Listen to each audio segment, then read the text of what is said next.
જય જવાન, જય કિસાન, જય જય શિક્ષિત યુવાન, નારી શક્તિનો જય હો, જય મહાગુજરાત। આજની વાત કરીએ આપણે રોજગાર કચેરીની। તો રોજગાર કચેરી જે કંઈ છે સાણંદમાં, અમદાવાદમાં, અલગ અલગ જગ્યાએ બધા જ શહેરોમાં રોજગાર કચેરીની ઓફિસ છે। એ રોજગાર કચેરી શાની છે?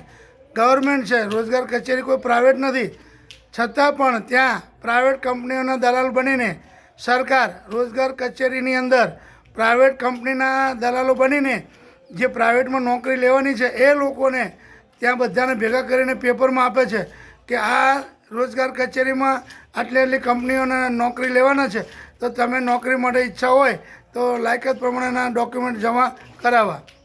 આ રીતે દરેક રોજગાર કચેરીમાંથી જાહેરાત આવે છે। તો રોજગાર કચેરીની અંદર હકીકતમાં સરકારી નોકરી જ આપવી જોઈએ। પ્રાઇવેટ તો એમની રીતે એ લોકો નોકરી ઉપર લઈ લે લાયકાત પ્રમાણે, એમને કે આપણે દલાલો કરવાની જરૂર ના હોય। અને રોજગાર કચેરીમાંથી સરકારી નોકરી મળે એની ભરતીઓ બહાર પાડવાની હોય। એ રીતનું પહેલાં હતું 1985-90 સુધી એ રીતનું ચાલ્યું છે।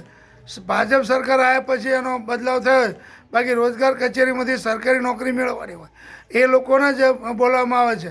એની એન્ટ્રી થાય એ પ્રમાણે ટપાલ ઘરે આપે, ટપાલ લઈને આવે એટલે રોજગાર કચેરીની અંદર સરકારી નોકરી જે જગ્યા હોય એની અંદર જ બોલાવવામાં આવે છે।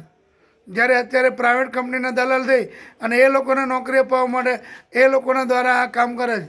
તો ખર્ચો કોણ? સરકારને કાઢવાનો, અને પ્રાઇવેટ કંપનીનો ફાયદો શું? તો પ્રાઇવેટ કંપનીને પોતાની રીતે માણસ જોઈએ એ રીતે એ લોકો લઈ લે। એમાં પ્રાઇવેટ કંપનીમાં જે નોકરી કરતા એ તો મહેનત કરવાની જ છે જે કે કારણે, પણ એમાં સરકારને કે લોકોને શું ફાયદો? લોકોને નોકરી લેવાની તો ડાયરેક્ટ જઈને નોકરી મેળવી શકે છે। પેપરમાં એ લોકો જાહેરાત આપે એમને જે જરૂર હોય એ પ્રમાણે। આપણે શા માટે લોકોને જાહેરાત કરવાની જરૂર? સરકારી નોકરીની હોય એની જાહેરાત એમાં હોવી જોઈએ। એની જગ્યાએ પ્રાઇવેટ કંપનીઓના દલાલ બનીને એ લોકોને નોકરીઓ પૂરી પાડે છે, અને પછી શું કે સરકારે રોજગારી પૂરી પાડે। સરકારે ક્યાં રોજગારી પૂરી પાડી? રોજગારી તો પ્રાઇવેટ કંપનીમાં એ લોકોને જરૂર હોય જ, એટલે એ રીતે લાયકાત પ્રમાણે માણસો લઈ લે।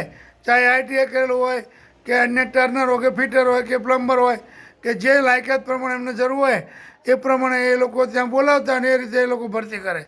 એમાં સરકારે કંઈ રૂપિયો આપ્યો નથી હોય કે સરકારની કોઈ જાહેરાત પ્રમાણે સરકારે કોઈ સરકારી નોકરીની જાહેરાત નથી આપી કે એમાં સરકાર આ તો ખાલી નામનું સરકારે મોકો લે છે કે અમે નોકરી આપી, રોજગારી આપી। તમે ક્યાં આપી? એ તો પ્રાઇવેટ કંપનીમાં નોકરી લેવા માટે આ લોકો જાહેરાત આપે કે આ તારીખે આટલા વાગે ડોક્યુમેન્ટ લઈને હાજર થઈ જવું, એટલે જે તેને નોકરી મળે ડોક્યુમેન્ટ લઈને હાજર થઈ જાય। તો એ તો જે તે નોકરી એ લાયકાત પ્રમાણે એમને મળવાની જ છે, અને એ તો અહીંયા નહીં, એ લોકો જાહેરાત આપે તો એ લોકો ત્યાં જવાના જ છે। આમાં કંઈ કોઈ પબ્લિકને કે સરકારને કોઈ ફાયદો નથી। એટલે આ બધું ખોટું છે, બંધ કરો। અને રોજગાર કચેરીની અંદર સરકારી એડવર્ટાઇઝ જોવાય અને સરકારી ખાતામાં જ નોકરી મેળવવાની હોય, તો એ રીતે જે કંઈ લાયકાત પ્રમાણે એમને બોલાવવાના હોય એ રીતે આયોજન કરવાનું હોય।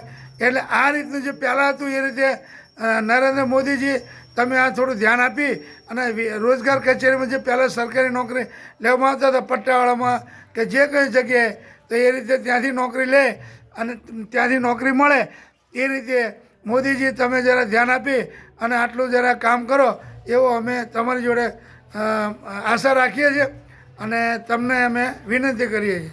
જય જવાન, જય કિસાન, જય જય શિક્ષિત યુવાન।